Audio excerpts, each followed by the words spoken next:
Welcome to the CoinGecko podcast. For today's episode, we have Ganesh Swami, the co-founder and CEO of Covalent, a leading blockchain data analytics company. Covalent is indexing all of the world's blockchain information and making it queryable via a single unified API.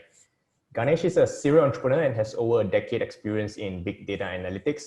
He started his career in building protein simulation algorithms to solve cancer. Before we begin, a disclosure: CoinGecko Ventures have invested in Covalent, and let's start the podcast. Welcome to the CoinGecko podcast, Ganesh. Thank you, Bobby. Truly honored to be here as a guest. Yeah, very happy that you're able to join us. So to start things off, right, Ganesh, can you give us a simple explanation of what Covalent is and why is Covalent needed in the blockchain ecosystem? Absolutely. So what is going to happen I guess the best way to start is push ourselves to 2025, so 4 years from now, and imagine a future that we're all building towards. A lot of the projects in the blockchain ecosystem are futuristic. And what I think is going to happen in that ecosystem is it's going to be a very vibrant ecosystem of multiple layer one chains thriving. That's just the reality. My experience comes from the database world, and in the database world, you have multiple multi-billion-dollar databases from Oracle, SAP, Microsoft, Google. And so for this future vibrant ecosystem, to pull out data, to understand your assets, to derive transparency, you need a way to understand the data that's on the blockchain. And that is really what Covalent is trying to build. We're building a unified API over all of these base layer chains. And how do you get this idea to start Covalent? What drove you to really want to go out and build Covalent? To be honest, my introduction to the blockchain and crypto ecosystem was quite accidental. So I've been in the database space for about a decade, really doing big data analytics. And what has happened, so if you think about the database space, over the last 40 years, nothing has really changed. There's been no change. Like Oracle, the SQL database was built in the 70s, and that's still working. But in the last, I would say 10 years, there's been a new kind of database like the likes of Snowflake that has really changed the paradigm. So I thought blockchains were a joke back in 2017 because 15 transactions per second is something that even my watch can do. So I did really understand the ethos of what decentralization gives you. And for me, it was just another data store. So I said, okay, what's happening in the traditional database space is SQL is the unified language that all databases speak to. So why don't I just put SQL on the blockchain? So we went to a hackathon, actually the Bluezell hackathon, which is, I believe, a Singapore company. So they hosted a database hackathon. And at that hackathon, me and another guy built this solution where on one side, it looks like a SQL database, just like Postgres. And on the other side, it's just the Ethereum blockchain. So you can just connect Excel or Tableau or any tool that speaks SQL and pull out data from the blockchain. So that was the genesis story. So we ended up winning that hackathon and then decided to start a company, which I could not have imagined how hard it would have been. But that is really the story behind Covalent. And this hackathon, when was the hackathon? Like, when did you first work on this? This was October 2017. So probably just either before the peak or just maybe it was just before, towards the peak. Yeah. So there was all this craze. I think Ethereum was over $1,000. And then one of our common investors, someone I know in the community, said, you should really check out this blockchain space. There's a lot going on here. And so he said, maybe the best way to start is go to a hackathon and participate in the hackathon. So that was our story. And the hackathon was in Singapore. And you were based in Toronto, right? No, the hackathon was in Vancouver. Oh, okay. So the Bluezell's engineering team is in Vancouver.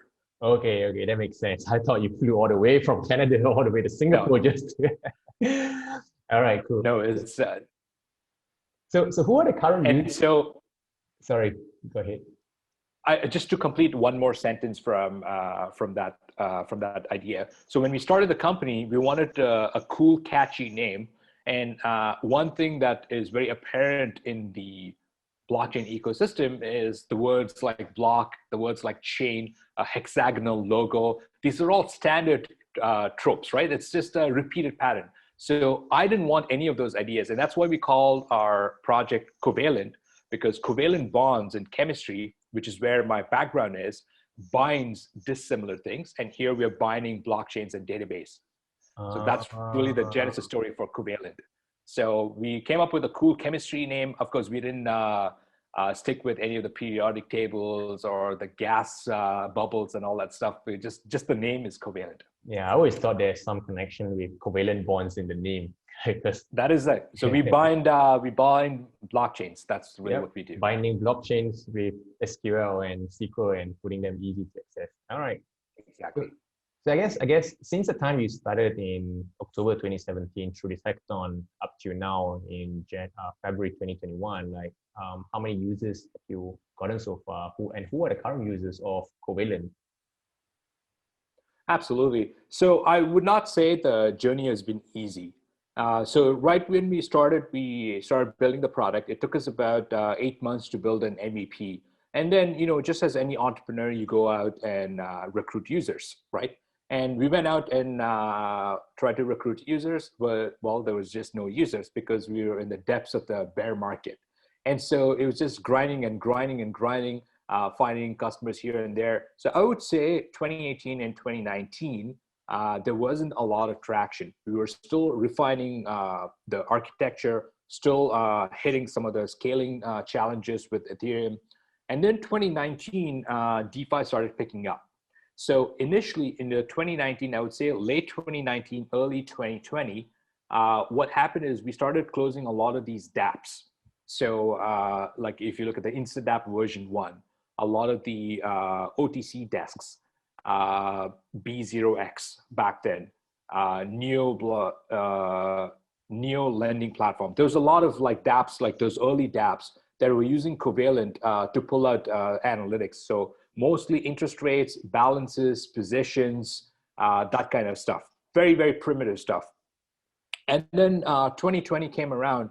And then what happened is we opened up a paywall. So we started as a traditional SaaS company. And when we opened up the paywall, all of these dApps churned. And so then it was very, very apparent to us that dApps don't really have product market fit, or they would not value or pay for a product like data analytics or a data middleware. And so then we pivoted to a different target segment. And then we started getting a lot of traction in the taxation space.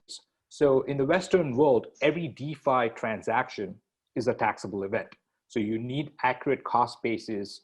So for example, if you have a maker wallet, opening a maker, paying back your loan, or taking out a debt, all of those are taxable events. So we started closing a lot of these bigger hedge funds who needed accurate transaction by transaction cost basis data.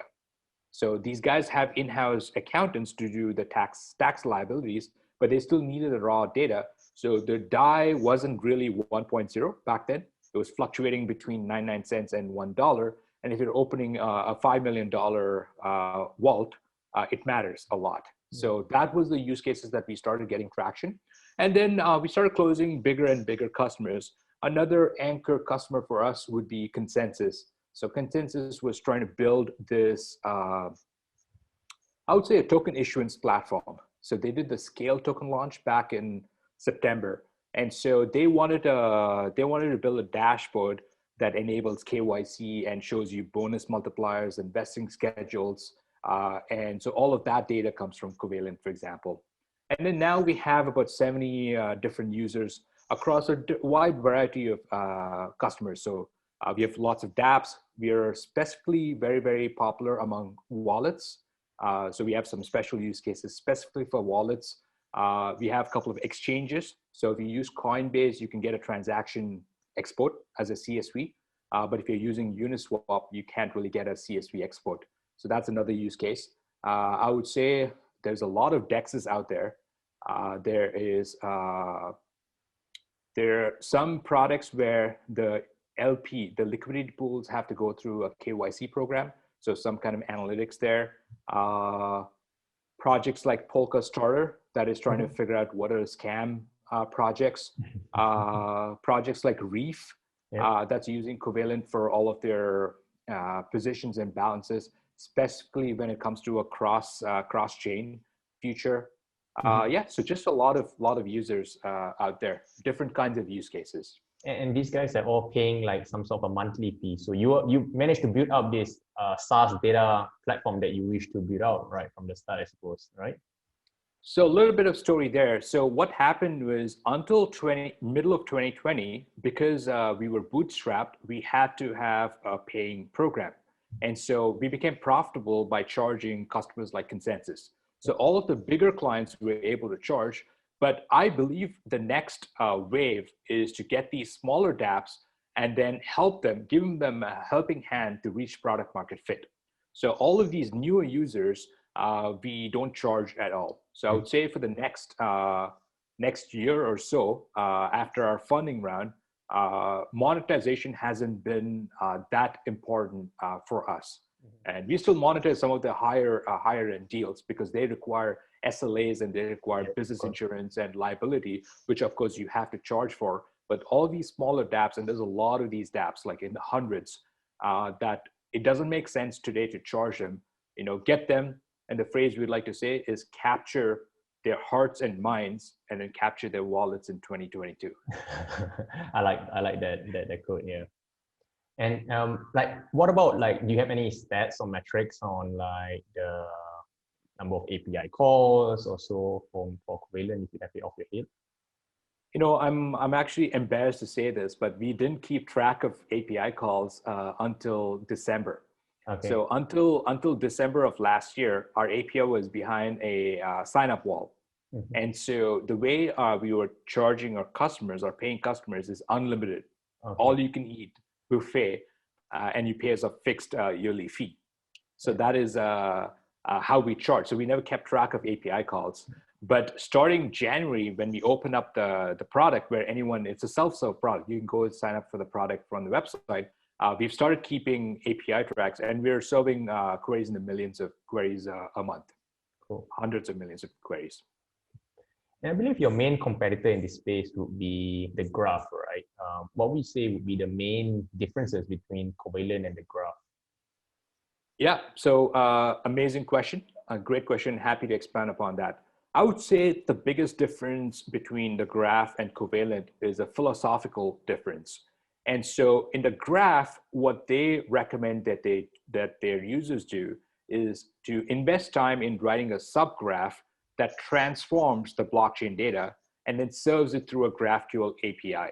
So that is their philosophy. With the Covalent philosophy, we believe in a no-code solution. That, I think, is the future. So in the Covalent use case, we've actually spent years copying the entire blockchain, every block, every transaction, every log event, every balance update to a database, just a Postgres database. And then we ask our users to create essentially the equivalent of pivot tables on top of that base layer data. So that is the philosophical difference. So if you look at our customers, if you want to get a balance of every ERC20 token in your wallet, that is not a question that the Graph can ever answer. But Covalent can answer that in 300 milliseconds. So that's an example. So there's no static lists anywhere. So that's the difference. If you want to think about this as an analogy, you can think of Covalent as a single Excel spreadsheet where the first sheet is all of the data, and then sheet 2, sheet 3, sheet 4 are just pivot tables on sheet 1, which are easier to do. You can click and drag and drop. In the Graph, you have these, hundreds of these little spreadsheets that don't really talk to each other. They don't really interact with each other. These are very, very difficult problems in data integration. And then I would say that doing analytics is kind of like the BI layer, the business intelligence layer on top of the Ethereum blockchain database, right? Like kind of the visualization layer of all the data, I suppose. This is a very, very interesting concept. So Covalent actually started as a Dune Analytics. Okay. We still have that UI. So you can literally type SQL into a web interface and run it against our Postgres database and then create charts. We literally had that interface. The challenge is that if you look at the blockchain space, a lot of the engineers are actually front-end engineers. And so they're not very familiar with the SQL. So if you're building a mass market product, that reaches, I would say at least a few 100,000 users, end users, I would say there will be more people who know things like JavaScript than people who know SQL in the blockchain space, at least. Yep, fair point. So I'm familiar with the BI space in the broader ecosystem. And so there's products like Periscope data and Mode Analytics that are, I would say, a complement to what Dune is doing. But those products have never been able to cross beyond 10,000 or 15,000 users. So that is the philosophical or the difference in target audience. Yeah. And currently, I believe you guys index Ethereum layer 1 data, and I guess there's two questions here over here, right? So are you guys also tracking other layer 1 blockchains? I guess that's the first one. And then what about Ethereum layer 2 solutions like Optimism, ZK Rollup, or Matic? Do you guys also index this data and sidechains like XDAI, Loopring, and so on? Yeah, so after our fundraising last summer, we've really doubled down on adding data availability. So if you think of Covalent, it's a network, right? There's the supply side, which is the source data, and the demand side, which is you use it for taxation, use it for dApps, use it for wallets, and all these different use cases. And so there's more and more demand, broader coverage on the demand side because everyone is going multi-chain. And the supply chain, the data becomes richer and richer and richer. So that's really what's happening in this space, which is great for a middleware solution like Covalent. So we've really doubled down, generalized all of our models. And so now every EVM chain is a turnkey solution for Covalent. So for example, today we've announced Matic is something that's natively supported. So all of our APIs, all you have to do is change the chain ID, and all of the APIs just work on Matic. And so we have 6 other EVM chains that we are indexing right now, which we haven't announced yet, but we will be rolling out the announcement with time. And the way we work with these projects is not just a technical integration, but actually a go-to-market and a business solution. So we launched something called 1 million wallets, which is a marketing campaign to incentivize developers to build wallet interfaces. So the blockchain provides the base layer, Covalent provides the data layer, and the wallet interfaces is what devs build. So any EVM chain is a turnkey solution. It takes us literally less than a week to index the chain. All of our APIs are directly supported, and we go to market with the partner blockchain. Okay, so I guess this will support all the layer 2 as well. They're all EVM compatible, and then other layer 1 EVMs as well, they are compatible, I suppose, yeah? Anything that's EVM is fair game. There are a little bit of nuances on how these EVMs work. I'm not sure if this is the right venue for that. For example, on Matic, the gas token, the Matic token, appears as ETH and is also the ERC20 equivalent there, which is not the case on Ethereum mainnet because ETH is not an ERC20 contract. So that's an example. There are also nuances with how you map these tokens. So for example, if they have a USDC equivalent on Matic, then there's a mapper that is maintained somewhere, and you have to translate prices, liquidity, all of that things across the thing, across the bridge. I think they have 2 different contract addresses, right, for USDC on mainnet, and then USDC on these side chains and all these things, right? Yeah. Exactly. So we do all of that. And that's one of the problems that we face as well. As we start, an example would be Tether, which is listed on Omnichain, Ethereum, Tron, and all these things. And we have to keep track of all these contract addresses, and we start to see a trend where tokens are being issued on multiple chains. It was the case back then where one token, one chain, but now it's just multiple chains, and then start going managing them. It's going to get even more complicated because it's going to be path dependent. So you can have an Ethereum asset that goes to Cosmos and then goes through Peggy into another chain and then back to Ethereum. So it's all path dependent. So it depends on how you end up in the source. So it's not like a full circle. So and then different bridges have different exit options. So it's not fully liquid. So the world is going to get more and more complicated. And what do you think about ETH 2.0? Like, will things get increasingly complex with the various shards once it goes live? Do you see problems with tracking data with ETH 2, for example? You know, I'm a major ETH bull, right? That's just given. I think ETH is the best thing that has happened in the world since the internet. I would say it's a massive experiment, and so far so good. It's given me a job, for example. So I'm very grateful for that position. But ETH 2.0 is on a different time scale, and by that what I mean is that they don't really have any of the market pressures that CoinGecko or Covalent has, because our runways are finite, and we need to ship, and we are willing to take shortcuts to go to market because we have to. Sometimes it's a matter of runway. Sometimes the team will burn out if you just spend years and years in the research phase without hitting production. ETH 2.0 is trying to build like the I don't know, the pyramids of Egypt, where there's only one of a kind, and it doesn't matter if it takes 5 years or 10 years, right? Because it's the perfect solution. So I'm not sure if that is practically reasonable. And there's still some unsolved developer challenges when it comes to shards, which I don't know to this date how they're going to be solved. I don't think there's a production grade sharded blockchain available today. So it's not clear what's going to happen. So I would say ETH 2.0, if you were to ship, I would give it optimistically maybe 2 years. And all of the, I would say 2 years. Yeah, I would say minimum 2 years optimistically. And the good thing is that we have lots of other scaling solutions on the horizon. So for example, Matic and Scale are already alive. Optimism is just about to launch. ZK Sync works for certain kinds of use cases. Of course, you have Loopring, you have XDAI. There's tremendous amount of traction in XDAI.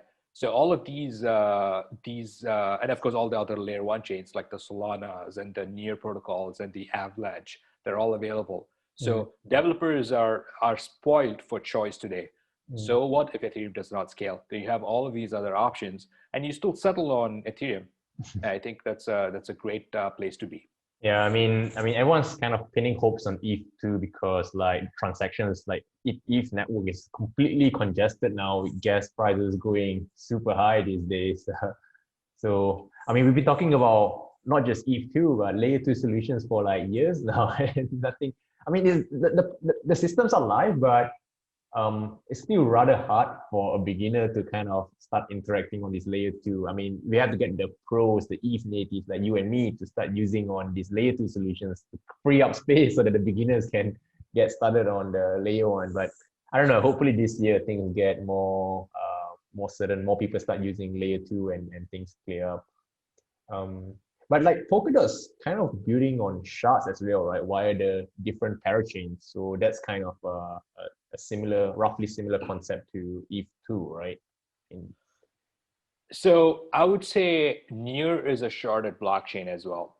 Okay. And there are a lot of these conceptual ideas which you don't know if they work in production. And Polkadot, the parachains themselves are solid ideas. We have very close relationships with some of the parachains, and their launch is imminent. But the cross shard is still an open question if it'll ever work or if it even matters.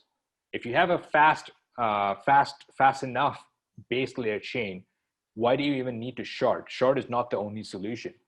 So if you look at the approach that Flow is taking, the approach that Solana is taking, they're just improving the base layer speed, the transaction speed.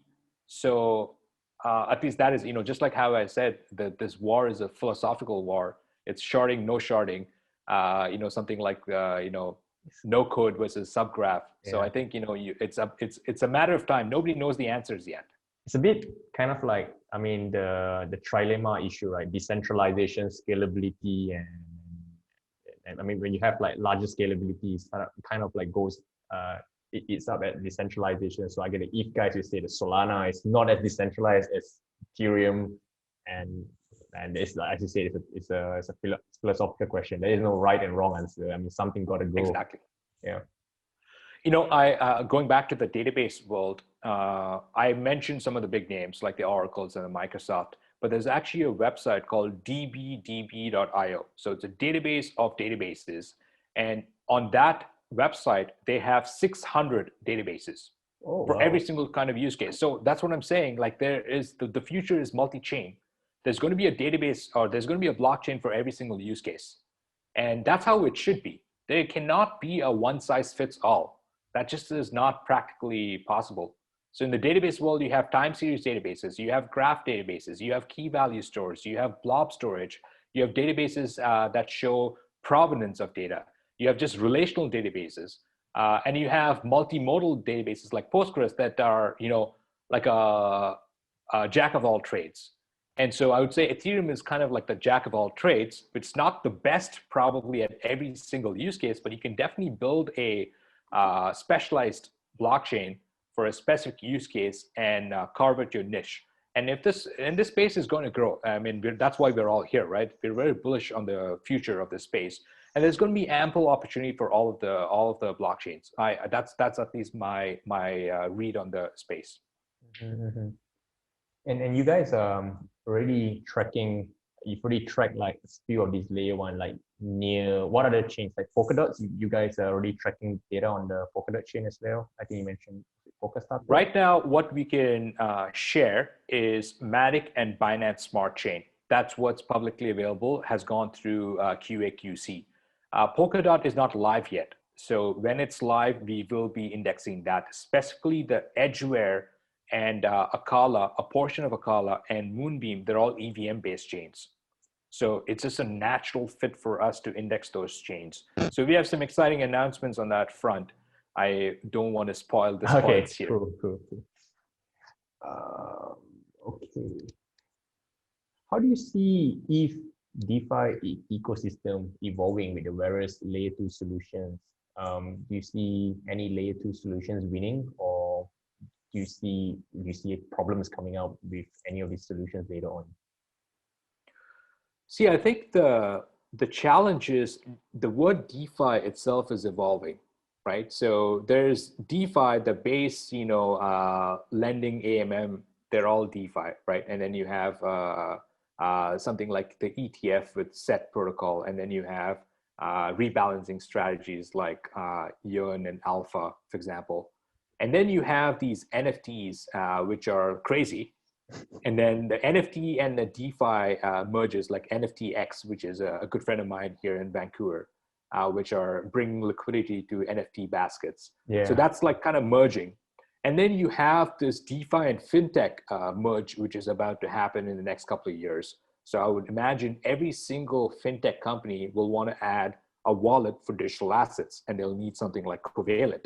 So that is also going to happen. So the solution space is pretty large, and it's very difficult. It's always defining. Can you imagine 2 years ago there was no DeFi, right? That the word didn't matter, right? Or word didn't exist. So things are moving, at warp speed. So it's very difficult to imagine what's going to happen 6 months from now, let alone like 2 years from now. So I would say. The DeFi, like the gas is a showstopper. There's no question about it, right?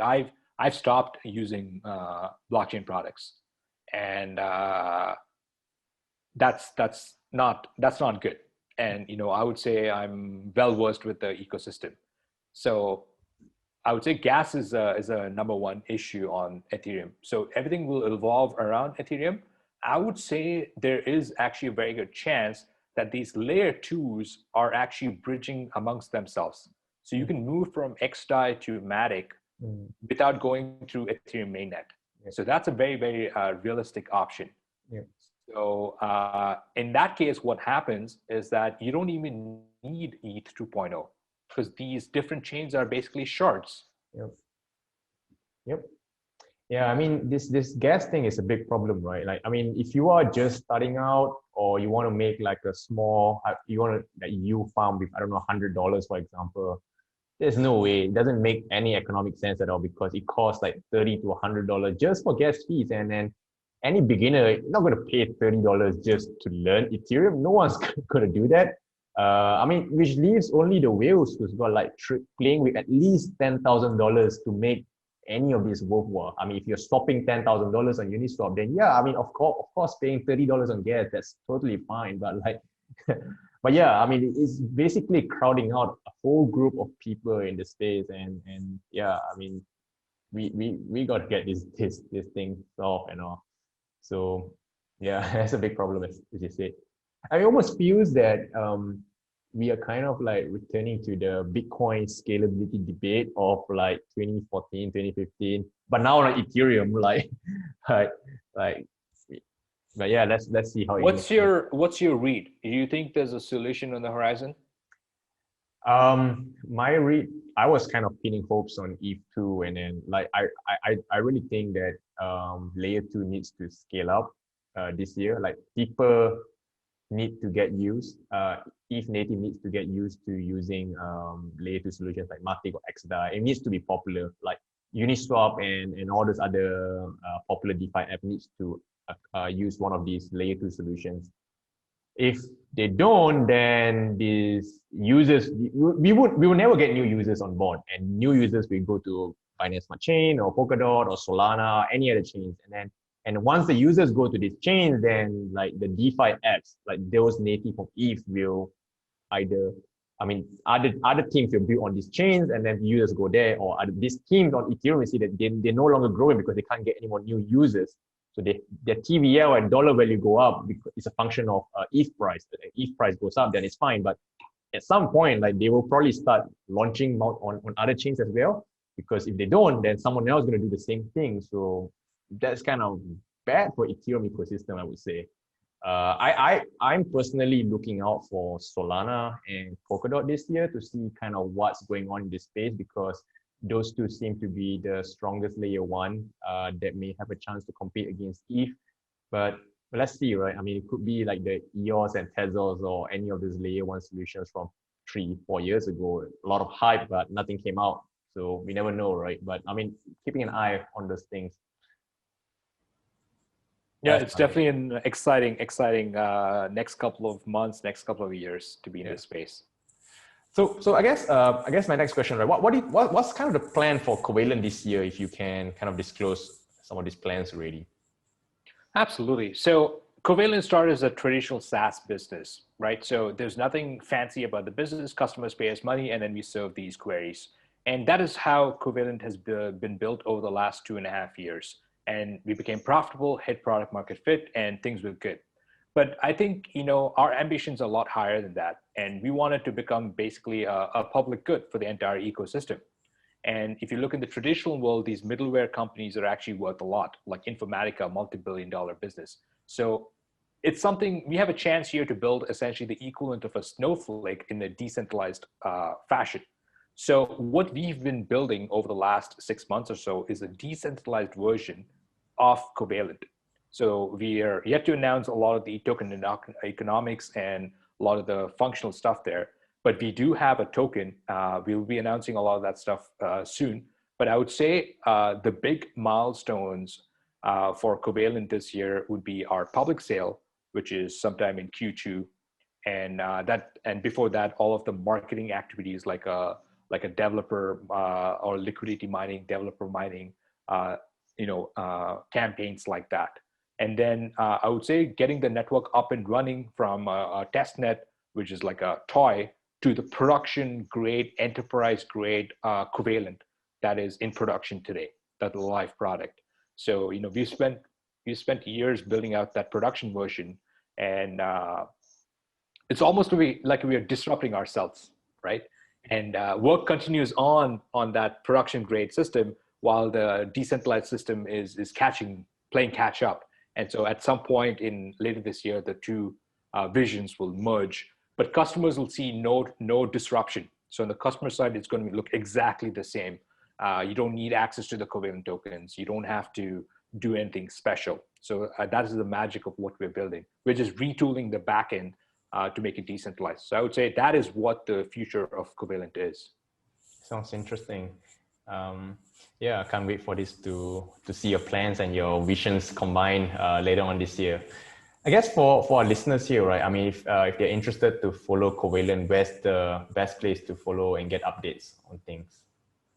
Absolutely. So we have multiple channels that we like to engage on. I would say all announcements go to our Covalent announcement channel on Telegram.